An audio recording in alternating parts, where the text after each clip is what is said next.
Mes amis, bonjour, je voudrais vous saluer dans le beau nom de notre Seigneur Jésus-Christ. Je vous propose la lecture dans le livre des Actes des Apôtres, au chapitre 9 et à partir du verset 1. Cependant, Saul, respirant encore la menace et le meurtre contre les disciples du Seigneur, se rendit chez le souverain sacrificateur et lui demanda des lettres pour les synagogues de Damas, afin que s'il trouvait des partisans de la nouvelle doctrine, hommes ou femmes, il les amenât liés à Jérusalem.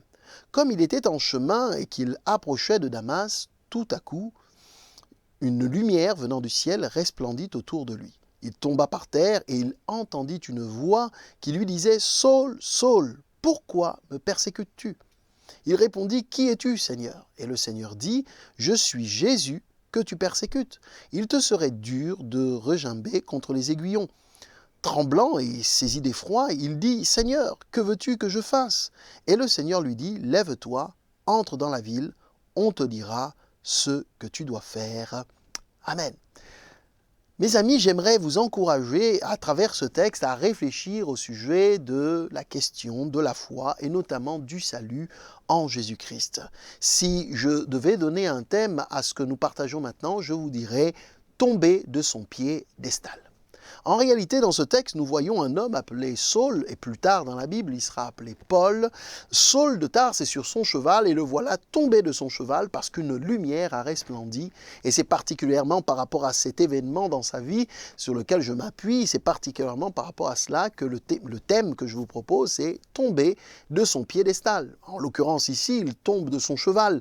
Mais en tombant de son cheval, Saul de Tarse tombe même plus encore et plus profondément, il tombe de sa suffisance, de son orgueil, il tombe de haut par rapport à tout ce qu'il a pensé jusque-là au sujet de Dieu, il tombe de haut au sujet de sa condition humaine. En effet, nos misères, notre faiblesse, notre vie finalement est très souvent, je dirais, édulcorée, cachée d'une certaine manière à travers bien ces piédestals sur lesquels nous nous plaçons, nous souhaitons prendre de la hauteur, donner cette impression un petit peu d'être au-dessus de la mêlée, au-dessus de la foule.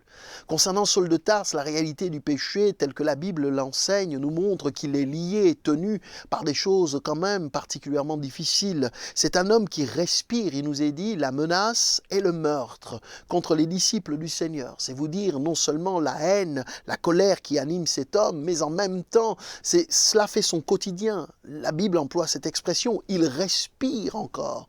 Eh bien, la menace et le meurtre. Il est animé par ces sentiments-là qui viennent vraiment détruire et avilir son âme.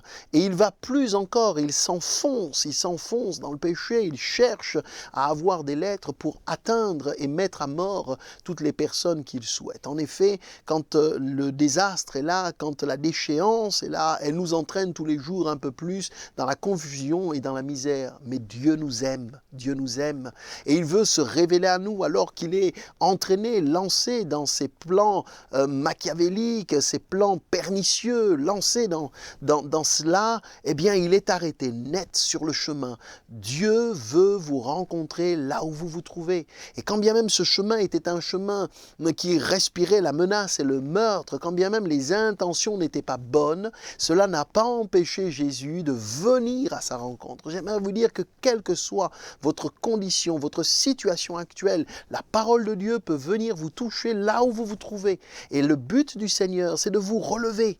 Car si Saul de Tarse tombe de son cheval, la Bible nous montre qu'il est là confus parce que cette chute lui fait prendre conscience qu'il ne peut pas résister. La Bible nous le dit et Jésus lui dit « Il te serait dur de regimber contre les aiguillons. » Comprenez par là, il te serait dur de résister à mon appel, à mon amour pour toi.